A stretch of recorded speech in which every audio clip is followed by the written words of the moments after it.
Yo, my people, welcome to True Gunner TV.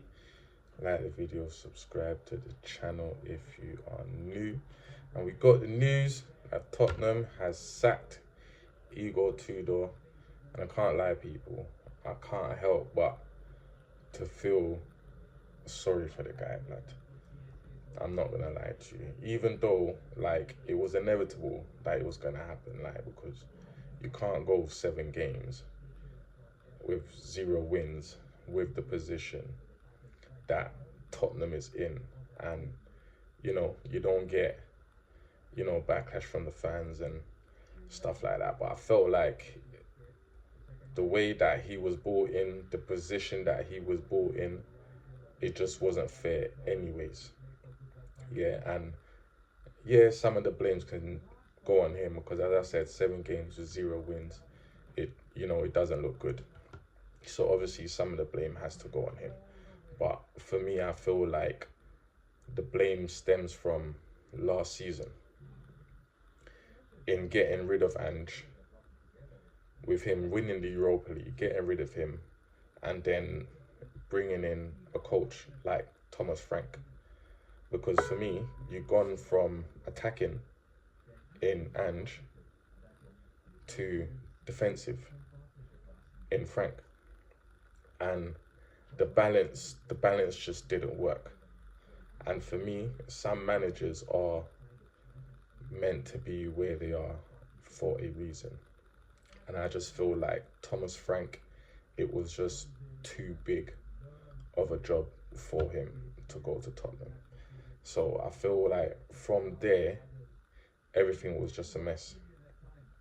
Everything was just a mess. And obviously he tried to come in and obviously, tried to rescue the situation. But for me, I feel like from Thomas Frank, some of these players, well, if not all of these players, have actually given up.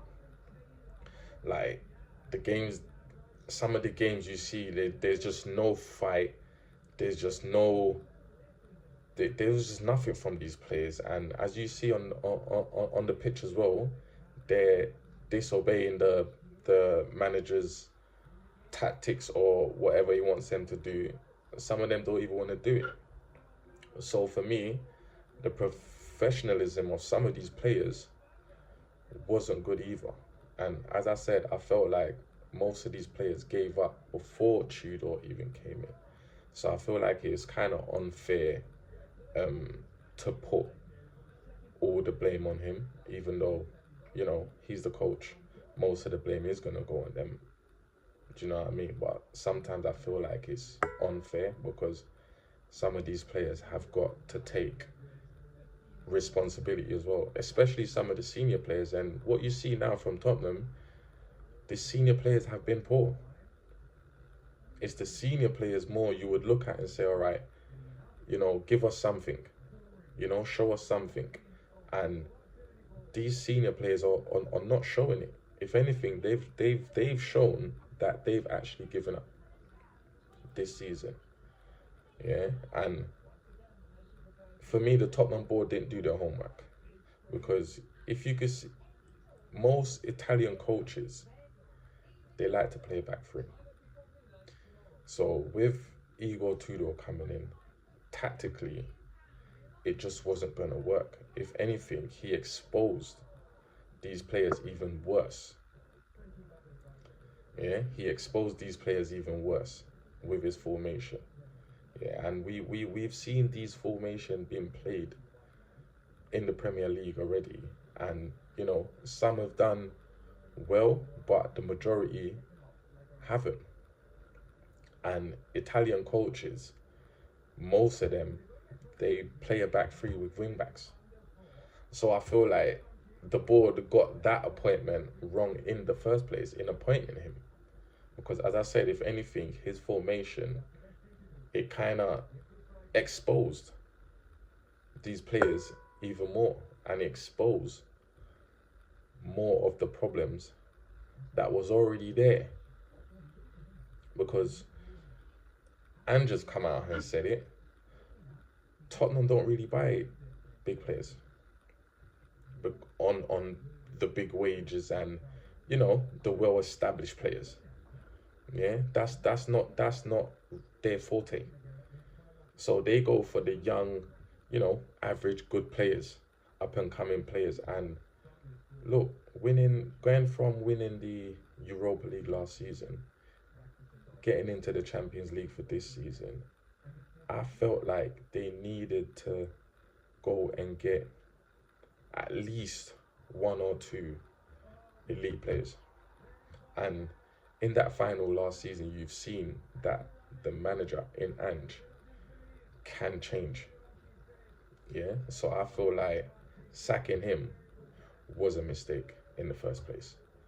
That's what I feel like personally. Others will have different opinions, but me, I felt like if you gave him, you know, the certain players that he wanted this season, I feel like Tottenham, you know, and that's talking in hindsight, you know, maybe or maybe not, but I don't feel like they would have been in the position that they're in now. So I just feel like the board have got it all wrong from last season, and obviously it's carried on into this season. Now they're on their third manager. There's talks of Zerbi going there, and for me, again, it's another concern because we've seen he's a top coach. Let's not get twisted. He's a top coach. He improves players. Tactically, he's good. His teams play good. Possession football. Very aggressive. You know, pressing, all of that. Yeah, but for me, you've seen in the last months at Brighton, there were problems.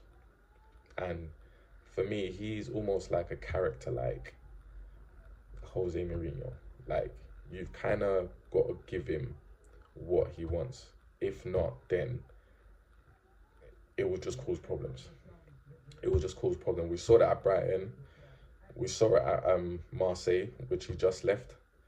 You know, first couple months, yeah, brilliant. But then after that, things start to kind of go downhill. And, you know, have you seen at Marseille? He's left Marseille. So for me, it's still a questionable appointment. It's a better appointment, don't get me wrong. It's better than the ones that they've had. But there is still a question about it. Look, he will come in. He may do good for a couple months. He will definitely improve some players. Tactically, the style of football will be different, will be better. Fans will love it. But I just feel like in the long term, I feel like it will just come back and be like this again. But who knows? As I said, he's a top coach. He's a top coach. But I just feel like, again, it's the wrong coach. For me anyways. But let me know what you guys think, man. If you like the video, subscribe to the channel if you are new. And yeah, peace, people.